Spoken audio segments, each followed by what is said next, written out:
All right, today we're diving into the pretty incredible world of lion's mane. This is a mushroom that's, believe it or not, as good for your brain as it is on your dinner plate. And the absolute best part, we're going to show you exactly how you can grow this stuff right in your own home. So let me just start with this question. What if you could grow a superfood that tastes like some kind of gourmet seafood and it could actually boost your brain? I know, it sounds almost too good to be true, right? But that is the incredible promise of the lion's mane mushroom. You see, lion's mane has this really fascinating dual nature. On one hand, it is a total gourmet delight. People say it has a texture and flavor a lot like crab or lobster. But on the other hand, it's a seriously powerful natural supplement. It's famous for promoting something called nerve growth factor, which is just absolutely crucial for keeping our brain cells healthy and growing. So here's our game plan for today. We'll get to know lion's mane, we'll break down the mushroom life cycle, and then we'll look at the two main ways you can grow it, the super simple grow kit and the more hands-on DIY method. After that, we'll cover the whole journey from the block to your first harvest, and of course, how to cook up your amazing haul. Okay, first things first. If you want to grow anything successfully, you really need to understand its basic life cycle. You can think of it as the blueprint for everything else we're about to do. The whole process really happens in 4 main stages. It all kicks off with the mycelium culture, which is basically the mushroom's seed. Then you expand this onto grain to create what's called grain spawn. Just think of it as the root system. That spawn then gets mixed into a nutrient-packed soil called a substrate. And finally, when the conditions are just right, you get the fruiting, the beautiful lion's mane mushroom itself. So, with that blueprint in mind, you've got a choice to make. There are really 2 main paths you can take on this growing journey, and each one has its own pros and cons. So it really comes down to a trade-off. You know, think of the grow kit as your easy on-ramp. It's fast, it's simple, and you're pretty much guaranteed to get results. But it does cost a bit more upfront. On the other hand, the DIY method, well, you got to get your hands dirty a little more. But you're looking at a lower cost for each mushroom, potentially bigger harvests, and you're in complete control of the whole process. So, looking at these, which one's calling your name? All right, let's explore that first path. If you're just starting out or you just want results without the wait, the grow kit is going to be your best friend, for sure. Honestly, the process couldn't be more straightforward. First, you get the block ready by squeezing out any extra air and cutting a few slits in the bag for the mushrooms to grow out of. Next, you need a humid little home for it, which is usually just a plastic bag with some air holes placed over the top. Now, the key here is to mist the inside of that bag every day to keep the humidity way up, but you want to try to keep the mushrooms themselves from getting wet. And finally, just find a spot with some indirect light away from any heaters or direct sun. And here's a fantastic, super simple tip from GrowVeg to keep that plastic bag from actually touching your little growing mushrooms. Just stick a couple of skewers right into the block to make a kind of tent. It's a simple little trick that works perfectly, and yeah, it does kind of look like a cute little alien with antennas. Okay, now for those of you who love a good project and want to be in the driver's seat, let's dive headfirst into the DIY method.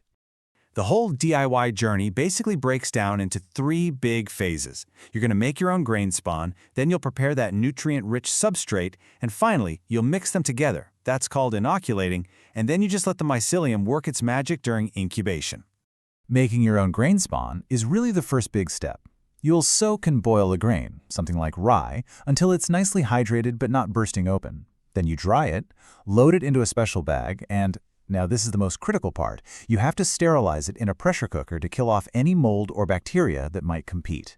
Once it's all cooled down, you inject your lion's mane liquid culture, making sure everything is as sterile as possible.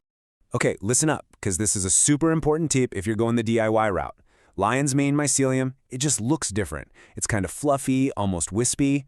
It's so easy to look at it and think, maybe it's not ready yet. But you have to use it as soon as it looks like that. If you wait for it to get all thick and dense, it can actually mess with the final flavor. So I'll say it again, wispy is what you want. So once that wispy spawn is ready, you'll make the substrate. A really classic recipe is to just mix hardwood fuel pellets with some wheat bran and water. The hardwood is the main food source, and that bran gives it an extra little nutrient boost. And just like with the grain, you absolutely have to sterilize this mixture in a pressure cooker before you mix in your grain spawn.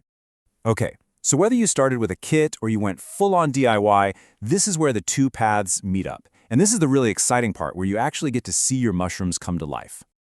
This little table breaks down the perfect growing environment.